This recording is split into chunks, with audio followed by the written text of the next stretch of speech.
اللہ کی راہ میں خرچ کرنا بہت بڑی سعادت ہے، بہت بڑے مسئلوں کا حل ہے۔ اللہ کی راہ میں خرچ کرنے سے دنیا کی مشکلیں بھی آسان ہوتی ہیں، دنیا میں بھی عطائیں ہوتی ہیں اور آخرت میں بھی۔ 10% دنیا میں کم از کم ملتا ہے، منیمم 1 روپیہ خرچ کرنے سے 10 روپے منیمم کم از کم ملتے ہیں۔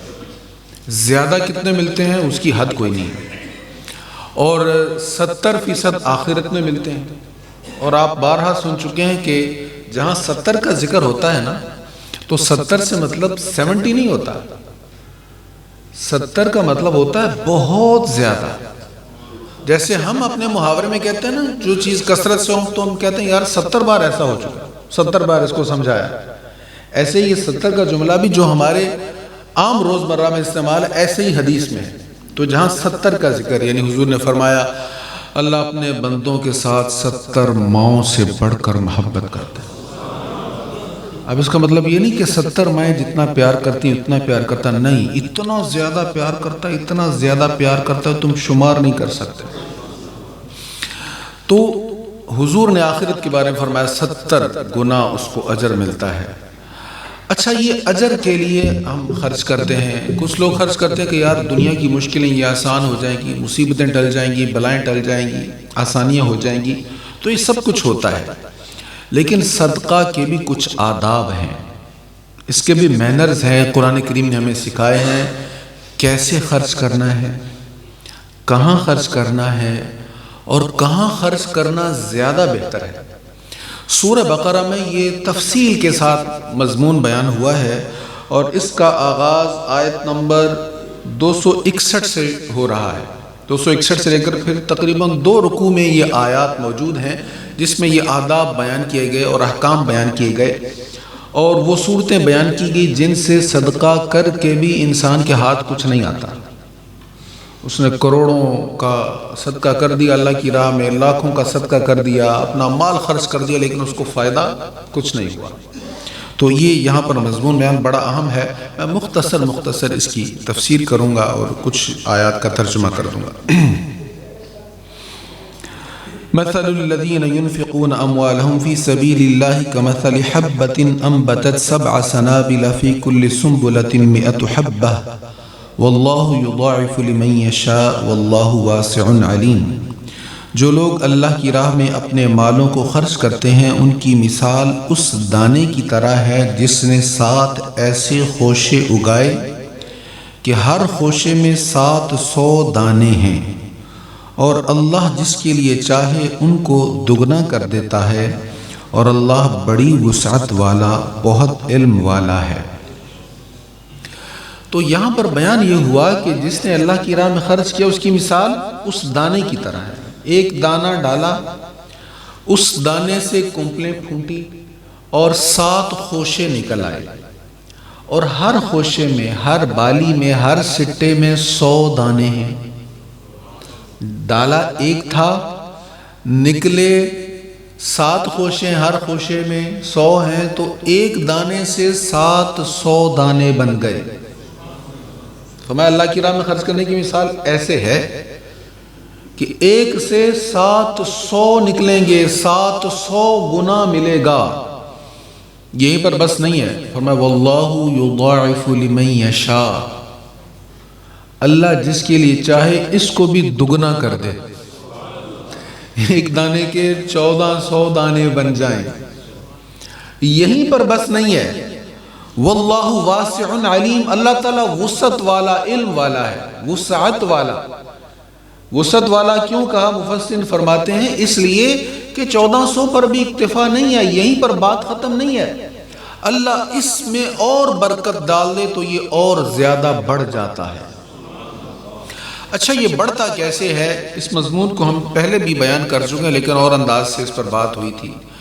جیسے جیسے انسان کا خلوص بڑھتا ہے، رضا الہی کے لیے اس کی لگن زیادہ ہوتی ہے، اس کا شوق زیادہ ہوتا ہے، ویسے ویسے اس کا اجر بڑھتا ہے۔ اب رضا الہی میں رکاوٹ کون سی چیز ہے؟ رضا الہی میں رکاوٹ چند چیزیں جو یہاں پر بیان ہوئیں، ان میں سے دو چیزیں اگلی آیت میں بیان ہو رہی، بڑی اہم چیزیں۔ الذین ينفقون اموالهم فی سبیل اللہ ثم لا یتبعون ما انفقوا منا ولا اذى لهم اجرهم عند ربهم ولا خوف علیہم ولا هم يحزنون۔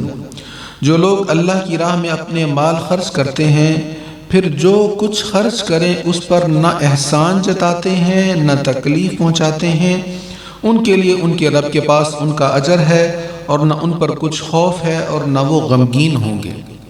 دو چیزیں بیان ہوئی، من ولا اذا۔ من کیا ہے؟ احسان جتلانا، احسان جتلانے سے نیکی ضائع ہو جاتی ہے۔ اذا اذیت دینا، تکلیف پہنچانا، تکلیف پہنچانے سے بھی نیکی ضائع ہو جاتی ہے۔ یہاں تک کہ آپ اگر کسی پر صدقہ کر رہے ہیں اور ساتھ میں یہ سمجھتے ہوئے کہ یہ میرا ممنون ہے، ضرورت مند ہے، اس نے پھر بھی میرے پاس آنا ہی آنا ہے، اس کو میں دو چار لفظ بول بھی لوں تو یہ برداشت کر جائے گا، اگر ہم اس کو یہ سوچ کر تکلیف پہنچاتے ہیں تو یہ صدقہ کو ضائع کر دیتا ہے۔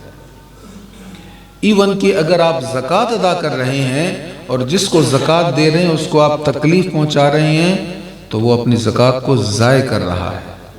وہ جو اس کو ٹارچر کر رہا ہے، تکلیف دے رہا ہے، ملامت کر رہا ہے، گالی دے رہا ہے یا تانا دے رہا ہے، وہ معاوضہ بن رہا ہے اس کی زکوٰۃ کا مال، وہ وہاں پر خرچ ہو گیا، اب اس کے ہاتھ میں کچھ نہیں آیا۔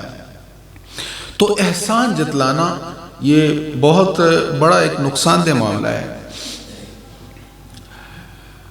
لوگ زندگی بھر اپنے عزیز و اقارب پر خرچ کرتے رہتے ہیں۔ جو بہن بھائی عزیز و اقارب مشکل حالات میں ہوں، ان کا جب تک مشکل وقت ہوتا ہے ان کو سپورٹ کرتے رہتے ہیں بڑے خفیہ طریقہ سے، تاکہ ان کی عزت کا بھرم بھی رہے۔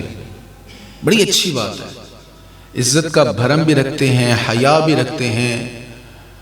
بھائی کے بچوں کو پتہ بھی نہیں ہوتا، بہن کے بچوں کو پتہ بھی نہیں ہوتا کہ کون سپورٹ کر رہا ہے، اس طرح بھی لوگ سپورٹ کرتے ہیں، اور یہ بہت بڑی نیکی ہے، یہ عظیم ترین نیکی، اس میں دگنا ثواب ہے۔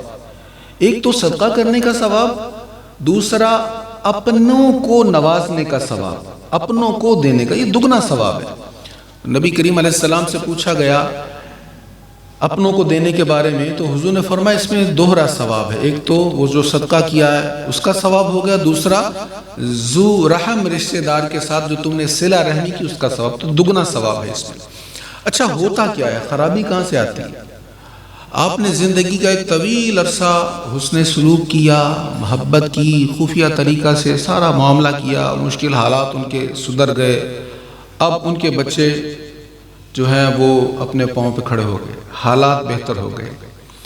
اب اگر کچھ ان کی طرف سے ایسا معاملہ ہوا جس سے آپ کے دل کو ٹھیس پہنچی، تو پھر ہمارے ہاں کیا ہوتا ہے؟ تم بھول گئے ہو، کل تک تو ہم سے لے لے کر کھاتے رہے، بھول گئے آج تک تمہارے ساتھ ہم نے یہ کیا۔ اور پھر اگر ہم کہیں نا یار یہ نہیں، ایسا نہیں کرنا چاہیے، نہیں جی کچھ کسی کو بتانا پڑتا ہے، بتائے بغیر یہ نہیں سمجھتے، ٹھیک ہے آپ نے بتا دیا، تانا دے دیا، احسان جتلا دیا، سب کچھ کر دیا، اپنے کلیجے کو ٹھنڈ ڈال لی، لیکن ثواب تو ضائع ہو گیا نا۔ کیا فائدہ تھوڑے سے وقت کے لیے خود کو تسکین پہنچانے کا؟ وہ جو ادھر سے زیادتی ہوئی تھی، ادھر سے انسلٹ ہوئی تھی، اس کی تسکین کے لیے ہم نے جلی کٹی سنا دی، اور 20 سال پرانا سارا جو چھپا ہوا تھا جس پر اجر بڑھ رہا تھا وہ سارا ہم نے ضائع کر دیا۔ کیا فائدہ ہوا؟ کوئی فائدہ نہیں ہے۔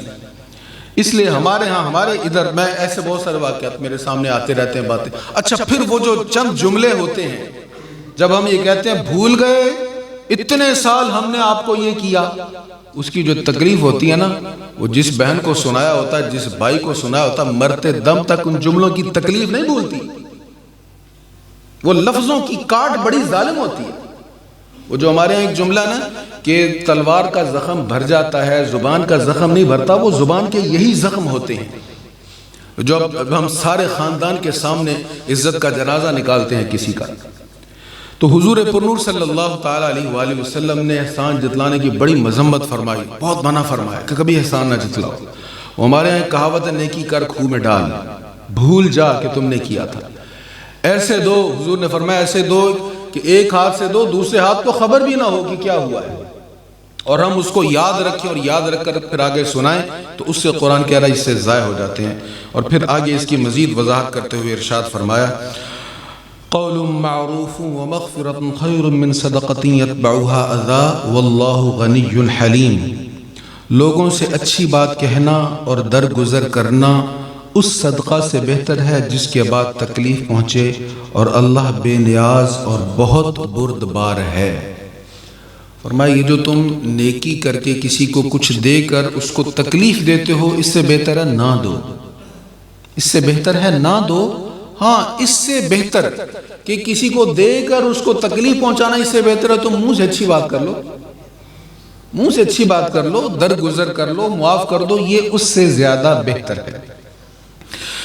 یا ایھا الذین آمنوا لا تبطلوا صدقاتکم بالمن والأذى كالذی ينفق مالہ رئاء الناس ولا یؤمنون باللہ والیوم الآخر۔ یہاں پر پھر ایک مثال سے بیان کیا جا رہا ہے کہ جو انسان صدقہ کرتے ہوئے ان آداب کا، ان مینرز کا خیال نہیں کرتا، اس کو کچھ فائدہ نہیں ہوتا۔ ایک مثال سے اس کو بیان کیا جا رہا ہے۔ فرمایا اے ایمان والو، احسان جتا کر اور اذیت پہنچا کر اپنے صدقات ضائع نہ کرو۔ احسان جتلا کر اور اذیت پہنچا کر صدقات ضائع ہو جاتے ہیں۔ فرمایا اس طرح اپنے صدقات کو ضائع نہ کرو اس شخص کی طرح جو اپنا مال ریاکاری کے لیے خرچ کرتا ہے اور وہ اللہ پر اور قیامت کے دن پر ایمان نہیں رکھتا۔ اس کی مثال اس چکنے پتھر کی طرح ہے جس پر کچھ مٹی ہو، پھر اس پر زور کی بارش ہوئی جس نے اس پتھر کو بالکل صاف کر دیا۔ وہ اپنی کمائی سے کسی چیز پر قدرت نہیں پائیں گے اور اللہ کافروں کو ہدایت نہیں دیتا۔ ایک مثال بھی بیان ہوئی ہے یہاں پر، اور یہاں پہ کیا بیان ہوا کہ احسان جتلا کر اور تکلیف پہنچا کر اپنے صدقات کو ریاکاری کرنے والے سخی کی طرح ضائع نہ کرو۔ ریاکاری کرنے والے سخی کی طرح ضائع نہ کرو، کیا مطلب؟ جو مال خرچ کرتا ہے دکھلاوا کے لیے، ریاکاری کے لیے، وہ اپنے مال کو ضائع کر رہا ہے، اس کو ثواب نہیں مل رہا۔ اور پھر اس کی مثال دیتے ہوئے کہا کہ تم بھی اے مسلمانوں تکلیف پہنچا کر اور احسان جتلا کر اس کی طرح اپنے مال کو ضائع نہ کرو۔ اور ان سب کی مثال پھر کیسے بیان ہوئی؟ فرمایا اس کی مثال ایسے ہے جیسے کوئی چکنا پتھر ہے اور اس کے اوپر مٹی ہے۔ اب پودے جو پروان چڑھتے ہیں یہ مٹی میں اگتے ہیں، تو مٹی ہے اس چکنے پتھر کے اوپر، اس میں پودے اگ سکتے تھے، نشو و نما ہو سکتی تھی، لیکن جب زور کی بارش آئی تو وہ مٹی اس پتھر پر ٹھہری نہیں، زور کی بارش سے مٹی بہہ گئی اور وہ پتھر خالی کا خالی رہ گیا۔ اب جتنی مرضی بارش برستی رہے اس کو کچھ فائدہ ہوگا؟ ہرگز فائدہ نہیں ہوگا۔ چاہے رمضان شریف کے دن ہوں، اس کی مقدس راتیں ہوں جہاں خرچ کرنے کا ثواب بہت زیادہ ہے، چاہے عام ایام ہوں، چاہے عام دنوں میں اللہ کی رحمت برس رہی ہو، چاہے رمضان شریف کی برکھا رم جھم لگی ہو، کچھ بھی ہو، جب پتھر ہی چکنا ہے اور اس کے اوپر مٹی ٹھہر ہی نہیں سکتی تو اس پتھر کے اوپر کیا پھول اگیں گے، کیا پھل پروان چڑھیں گے؟ تو فرمایا اگنے کے لیے مٹی چاہیے تھی، مٹی تھی لیکن پتھر چکنا تھا، اس کے پاس مال تھا خرچ کرنے کے لیے لیکن طبیعت میں ریاکاری تھی، مال تھا خرچ کرنے کے لیے، خرچ کیا لیکن ساتھ احسان بھی جتلا دیا، مال دیا تھا لیکن ساتھ تکلیف بھی پہنچا دی، اور میں اس کا کوئی فائدہ نہیں ہوا اور وہ خالی کا خالی ہی رہ گیا۔ اور پھر یہاں پر فرمایا کہ ریاکاری کے لیے خرچ کرنا ہی تو کافروں کا کام ہے۔ آپ دیکھیں بڑی بڑی چیریٹی کی تنظیمیں چل رہی ہیں دنیا میں، بڑے بڑے ادارے ہیں، انٹرنیشنل ادارے ہیں، وہ خرچ کر رہے ہیں۔ فرمایا یہ تم ان کی طرح نہ کرو، وہ جو اپنی ہر چیز صرف دنیا کی غرض کے لیے کر رہے ہیں، دنیا کے فائدے کے لیے کر رہے ہیں، تم اس لیے نہ کرو، تم اس لیے کرو کہ اللہ راضی ہو جائے۔ اگر تم دنیا کے لیے کرو گے تو جیسے کفار دنیا کے لیے کرتے ہیں تو انہیں دنیا کا فائدہ مل جاتا ہے، تمہیں بھی فائدہ صرف دنیا کا ہی ملے گا، اللہ کی طرف سے تمہیں اجر نہیں ملے گا۔ دنیا میں تمہاری برکت ہو سکتی ہے، فائدے بڑھ سکتے ہیں، فوائد بڑھ جائیں گے، جیسا کہ نبی کریم علیہ الصلوۃ والتسلیم کی حدیث ہے، حضور نے فرمایا قیامت کے دن سخی آئے گا، ریاکار سخی آئے گا، ریاکار قاری قرآن آئے گا، ریاکار شہید آئے گا، یہ لوگ آئیں گے اللہ کی بارگاہ میں۔ اللہ کہے گا تم دنیا کے لیے سب کچھ کیا تو جو تم نے چاہا وہ دنیا میں تمہیں مل گیا، یہاں تمہارے لیے کوئی اجر نہیں ہے، اس سے اگلی آیت میں اللہ تعالیٰ بیان فرما رہا ہے کہ جو اللہ کی رضا کے لیے خرچ کرتے ہیں ان کی مثال کیا ہے۔ فرمایا اور جو لوگ اپنے مالوں کو اللہ کی رضا جوئی اور اپنے دلوں کو مضبوط رکھنے کے لیے خرچ کرتے ہیں ان کی مثال اونچی زمین پر ایک باغ کی طرح ہے جس پر زوردار بارش ہو تو وہ اپنا پھل دگنا لائے، پھر اگر اس پر زوردار بارش نہ ہو تو اسے شبنم ہی کافی ہے اور اللہ تمہارے سب کاموں کو دیکھنے والا ہے۔ فرمایا کہ بہت اونچی جگہ ہے، ہمارے شمالی علاقہ جاتے ہیں نا، اونچی جگہ ہے، تو فرمایا اگر بارش برسے گی تو وہاں پر بہت اچھا سبزہ ہوگا، اور اگر بارش نہیں برسے گی تو شبنم کے قطروں میں اتنی طاقت ہوگی کہ وہاں پر پھول اگ پڑیں گے۔ جو اللہ کی رضا کے لیے خرچ کرتا ہے زیادہ خرچ کرے بہت فائدہ ہوگا، اگر زیادہ خرچ نہ کرے تھوڑا سا خرچ کر لے تو اس میں بھی اللہ اس کو بہت زیادہ اجر عطا فرما دیتا ہے۔ اب یہاں سے آپ اس حدیث پر غور کریں، نبی کریم علیہ الصلوۃ والتسلیم نے فرمایا میرے صحابہ کو گالی نہ دو، اے لوگو میرے صحابہ کو گالی نہ دو، میرے صحابی کی شان یہ ہے، یہ ایک مد 1-2 کلو بنتا ہے، ایک مد اگر جو خرچ کرے اور بعد والے احد پہاڑ کے برابر سونا بھی خرچ کر دیں تو میرے صحابی والے ثواب کو نہیں پا سکتے، اس ثواب کے لیول کو، درجے کو نہیں پہنچ سکتے۔ کیوں؟ اس لیے رضائے الہی کی طلب جو صحابہ میں ہے یہ کسی اور میں نہیں ہے۔ تو رضائے الہی کی طلب جو ہے، اخلاص جو ہے، اس میں تھوڑا سا بھی صدقہ انسان کو بہت اجر عطا کر دیتا ہے، اور رضائے الہی کے بغیر بہت زیادہ مال خرچ کر دینا بھی انسان کو فائدہ نہیں دیتا۔ اللہ ہمیں اخلاص نصیب فرمائے۔ وآخر دعوانا الحمدللہ رب العالمین۔